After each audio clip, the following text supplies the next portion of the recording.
My name is Haley Knutson, and I'm a PhD candidate at the Department of International Business at NTNU. My favorite part about this work is getting to be able to apply our research in real-world contexts all over the world, especially in the CAPSIM project. Welcome. In the Part 1 video of this level, we learned about the importance of planning, measuring, and reporting work towards sustainability in an organization through environmental management systems and sustainability communication and reporting. In this video, we will continue to examine approaches to integrate responsible practices into organization strategies and to understand companies' position in a larger system. First, I'll introduce you to corporate social responsibility, better known as CSR, followed by a presentation of the newer concept of sustainable business models. In the CAPSIM model, CSR is presented on the systems level, level 4, as it requires the involvement and cooperation of a wide range of stakeholders. Today, however, I will give you an introduction to its principles so that you can see how a company can integrate a CSR policy into its purpose, daily operations, and competitive strategy. As defined by the European Commission, CSR is the responsibility of enterprises for their impact on society. CSR differs in focus from environmental management as it is more concerned with societal impacts and stakeholder involvement ahead of ecological impacts. This doesn't mean that CSR strategies don't include environmental aspects, but that they instead emphasize social principles. These include business ethics, human rights, philanthropy and community investment, anti-corruption and transparency, workers' rights and welfare, market relations, and product responsibility.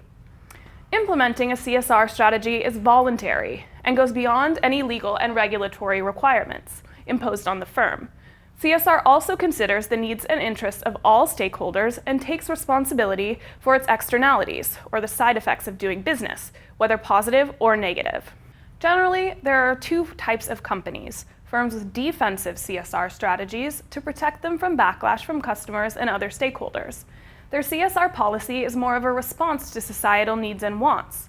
For example, planning charity events because their stakeholders expect them to show they care about society. There are also firms with more integrated CSR strategies, in which CSR is incorporated into the firm's strategy and identity. This is more of a proactive approach that recognizes the potential value, both financial and other, of incorporating outside needs into the firm's strategy.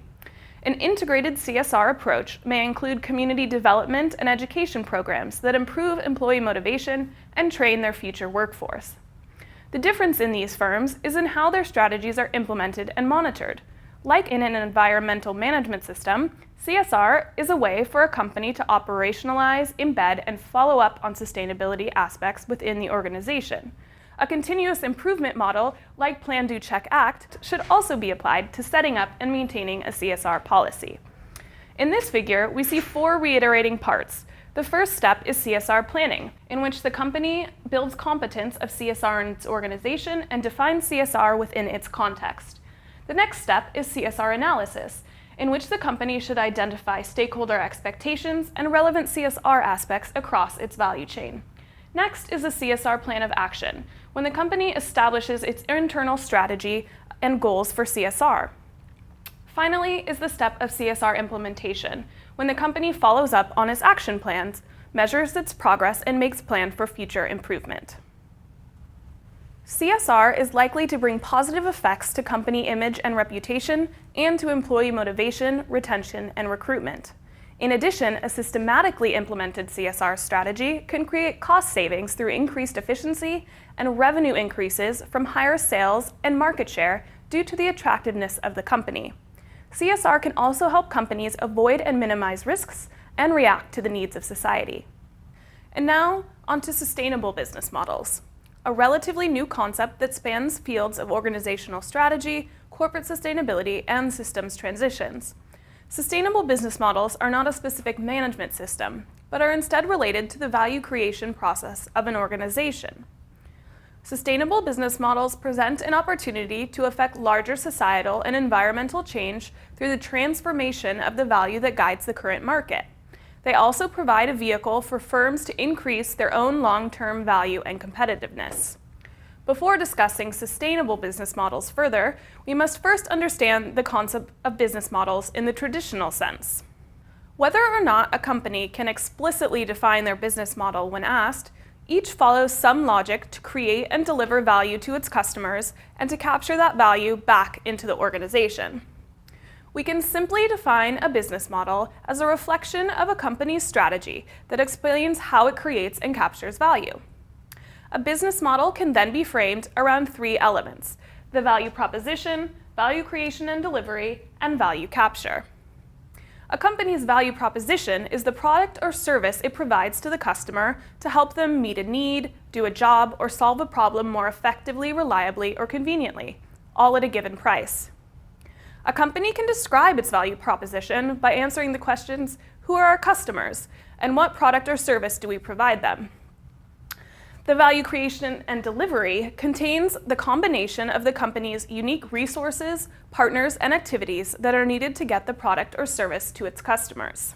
That is, what resources do we need, what do we have to do with those resources, and who do we work with to deliver our product or service to our customer? The value capture relates to how the company manages or structures the balance between its costs associated with delivering value to the customer and its income, the price customers are willing to pay for their delivered value. The combination of these elements forms a business model. Now that we have a basic understanding of one, let's transition into one that includes sustainability. As you may have guessed, sustainable business models are business models that incorporate the principles of sustainability. But it's not quite that simple. A sustainable business model redefines the way a company measures its value and success. It must integrate certain perspectives into its structure of value elements, including considering the needs and requirements of stakeholders, measuring both monetary and non-monetary value, and taking a long-term perspective toward its value capture. Most simply, it must measure value not only through money, but through its impact on society and the environment as well. Now, let's talk about the three value elements in terms of sustainability. The value proposition in a sustainable business model removes the purely economic value a firm associates with its product or service. It shows that the relationship between the firm and its customers is instead based on an exchange of value, the customer's wants and needs, rather than on the product or service itself. If the customer wants to purchase a sustainable product, they may be willing to pay more to have the same need met, or even sacrifice some functionality for positive social and environmental benefit.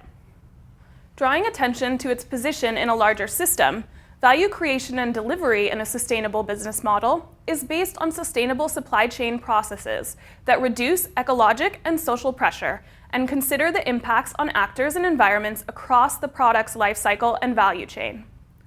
Companies may introduce a new technology for improved resource efficiency and production, redesign their transport systems, or improve their labor conditions and workers' rights.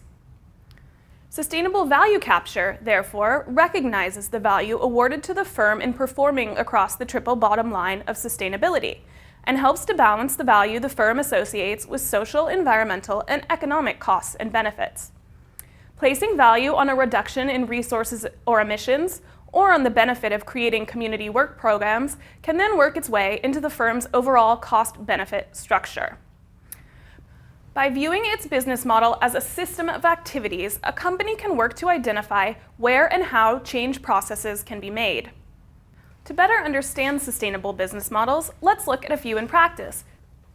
Sustainable business model archetypes are classifications of different models by the mechanism or innovation they use to deliver sustainability. In this figure, 8 individual archetypes are grouped by their main innovation type, either technological, social, or organizational. In the social innovation grouping, there are models for delivering functionality rather than ownership, product stewardship, and encouraging sufficiency. The organizational grouping includes models for scale-up solutions for repurposing the environment and society. Under the technological grouping, we find models of material and energy efficiency, including the dematerialization of products and packaging, and lean and low-carbon manufacturing processes. Creating value from waste models, including closed-loop systems of the circular economy, and shared ownership and collaborative consumption models. And finally, models for substituting renewables and natural processes, such as the shift from non-renewable to renewable energy sources in a company's value chain. See this article for more information on the value creation and capture processes of the individual archetypes. The next video will introduce you to some approaches to further integrate organizational strategies like CSR and sustainable business models into large industrial and stakeholder networks, paving the way for system-level sustainability transition. Thank you for your attention.